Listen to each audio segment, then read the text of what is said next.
இப்போ வந்து நமக்கு வந்து எது மலிவான உணவு, எது மோசமான உணவு, எந்த உணவை சாப்பிட்டா நமக்கு நோய் வரும்னு நமக்கு தெரிஞ்சிச்சு அப்படி தானே? இட்லி, பூரி, பொங்கல், தோசை, ஆப்பம், இடியாப்பம், இந்த மாதிரி பரோட்டா, பூரி, அப்புறம் பிரியாணி, பழைய சாதம், இந்த மாதிரியான உணவுகளை சாப்பிட்டா நமக்கு நோய் வரும் அப்படின்னு தெரிஞ்சு போச்சு. அப்படின்னா இதை நாம் சாப்பிடக்கூடாது அப்படிங்கிறதுல நம்ம உறுதியாக இருக்கோம். அப்படிங்கும்போது நம்ம மற்றவங்களோட பகிர்ந்து உண்றோம்ல, மற்றவங்களுக்கு கொடுக்கும்போது நீங்கள் உங்கள் உடம்புக்கு எது நல்லதுன்னு நினைக்கிறீங்களோ அதைத்தான் நீங்கள் மற்றவங்களுக்கு கொடுக்கணும். அப்போ நீங்கள் வந்து சோறு சாப்பிட மாட்டீங்க, இட்லி, பூரி, பொங்கல்லாம் சாப்பிட மாட்டீங்க அப்படின்னா, அப்போ நீங்கள் மற்றவங்களோட பகிர்ந்து உண்ணும்போது நீங்கள் உங்கள் உடம்புக்கு எது நல்ல உணவுன்னு நீங்கள் நினைக்கிறீங்களோ அதைத்தான் நீங்கள் மற்றவங்களோட பகிர்ந்து உண்ணணும். சிலர் என்ன பண்ணுவாங்க, இப்போ வந்து எனக்கு வந்து சோறு, இட்லி, பூரி, பொங்கல், தோசைலாம் நான் சாப்பிட மாட்டேன். அப்படி இருக்கும்போது நான் வந்து மற்றவங்களுக்கு ஏதாவது கொடுக்கும்போது நான் சாப்பிடுகிற உணவைத்தான் எனக்கு எது நல்ல உணவுன்னு நான் நினைக்கிறேனோ, எது வந்து எனக்கு ஆரோக்கியத்தை தரும்னு நான் நினைக்கிறேனோ அதைத்தான் நான் மற்றவங்களுக்கு கொடுக்கணும், மற்றவங்களோடு பகிர்ந்து கொள்ள வேண்டும். அந்த மாதிரி அதுலேயும் நம்ம உறுதியாக இருக்கணும். சரி, நாம் தான் இதை சாப்பிட்றோம், மற்றவங்களுக்கு இது பிடிக்காது, அதனால் அவங்களுக்காக நாம் என்ன பண்ணணும், வேறு உணவை நம்ம செஞ்சு கொடுப்போம் அப்படின்னு. இப்போ உங்கள் வீட்டுக்கு உறவினர்கள் வராங்க, நீங்கள் வந்து இட்லி, பூரி, பொங்கல், தோசைலாம் சாப்பிட மாட்டீங்க. உங்கள் உணவு முறை வந்து இயற்கை உணவுகள் தான். காய்கறிகள், பழங்கள், பச்சை காய்கறிகள், காய்கறி கூட்டு, காய்கறி பொரியல், கீரைகள், பயிர் வகைகள், பருப்பு வகைகள் அப்படின்னு நீங்கள் சாப்பிடுவீங்கன்னு வச்சுக்கோங்க. அப்போ நீங்கள் எதை சாப்பிட்றீங்களோ அதைத்தான் உங்கள் விருந்தினர்களுக்கு நீங்கள் கொடுக்கணும்.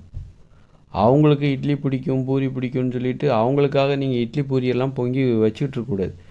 வேணால் ஒன்று பண்ணலாம் அவங்களுக்கு. அப்போ அவங்க வந்து வருவாங்க, விருந்தினர் வருவாங்க, எங்களுக்கு வந்து இட்லி, பூரியெல்லாம் நாங்கள் சாப்பிட மாட்டோம், இட்லி, பூரி தான் சாப்பிடுவோம், உங்களை மாதிரி நாங்கள் இயற்கை உணவு சாப்பிட மாட்டோம் அப்படின்னு உங்கள் வீட்டுக்கு வர விருந்தினர்கள் உங்கள்கிட்ட சொல்கிறாருன்னு வைக்கோங்களேன்.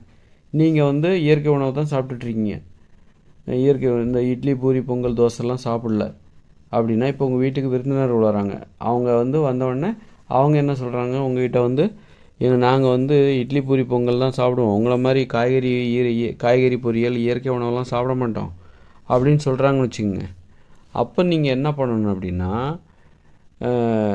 நீங்கள் அவங்களுக்காக இட்லி, பூரி, பொங்கல், தோசைலாம் சுட்டுக்கிட்டு இருக்கக்கூடாது, செஞ்சுக்கிட்டு இருக்கக்கூடாது. அவங்க என்ன உணவு கேட்குறாங்களோ அதை போய் ஹோட்டலில் வாங்கி கொடுத்துருங்க. உங்களுக்கு இட்லி, பூரி, பொங்கல், தோசை தானே வேணும், இருங்க வெயிட் பண்ணுங்கள் அப்படின்னு சொல்லிட்டு ஹோட்டலில் போய் வாங்கி கொடுத்துருங்க. உங்களுக்கு பிரியாணி வேணுமா, இருங்க வெயிட் பண்ணுங்கள், ஹோட்டல் இருக்குது அப்படின்னு சொல்லிட்டு வாங்கி கொடுத்துருங்க. அதை நீங்கள் அவங்களுக்காக மற்றவங்களுக்காக சமைச்சிக்கிட்டு இருக்காதீங்க. உங்களுக்கு விருப்பம் இல்லாத உணவை மற்றவர்களுக்காக நீங்கள் சமைக்காதீங்க.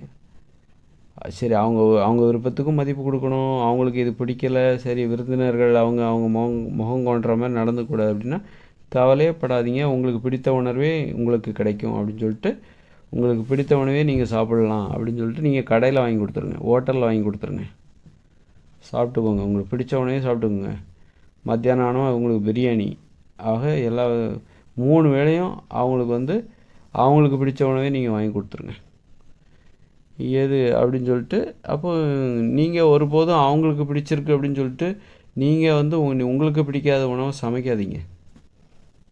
உங்களுக்கு என்ன உணவு பிடிக்குமோ அதைத்தான் நீங்கள் அவங்களுக்கு கொடுக்கணும், அதைத்தான் நீங்கள் அவங்களுக்கு சமைச்சு கொடுக்கணும். அவங்களுக்கு அது பிடிக்கலையா, உங்களுக்கு பிடித்த உணவு அவங்களுக்கு பிடிக்கலையா, ஏன்னா இது ஒரு கொள்கை சார்ந்தது. அப்படி இருக்கும்போது நீங்கள் உங்களுடைய கொள்கையை அவங்களுக்கு பிடிக்கலை அப்படிங்கும்போது அவங்களுக்காக உங்கள் கொள்கையை மாற்றிக்காதீங்க. அதுக்கு நீங்கள் வந்து அதுக்காக வந்து அவங்கள நீங்கள் வந்து விருந்தினர்களாக போயிட்டாங்க, அதனால் அவங்க மனது புண்படுற மாதிரி நடந்துக்க வேண்டாம். அதனால் நீங்கள் கடையில் வாங்கி கொடுத்துருங்க, அவங்களுக்கு தேவையான உணவை நீங்கள் கடையில் வாங்கி கொடுத்துருங்க, ஹோட்டலில் வாங்கி கொடுத்துருங்க. ஒருபோதும் நீங்கள் அது அவர்களுக்காக உங்களுக்கு பிடிக்காத உணவுகளை சமைக்காதீர்கள், சமைத்து அவர்களுக்கு கொடுக்காதீர்கள். உங்களுக்கு உடன்பாடு இல்லாத உணவுகளை நீங்கள் சமைக்காதீர்கள்.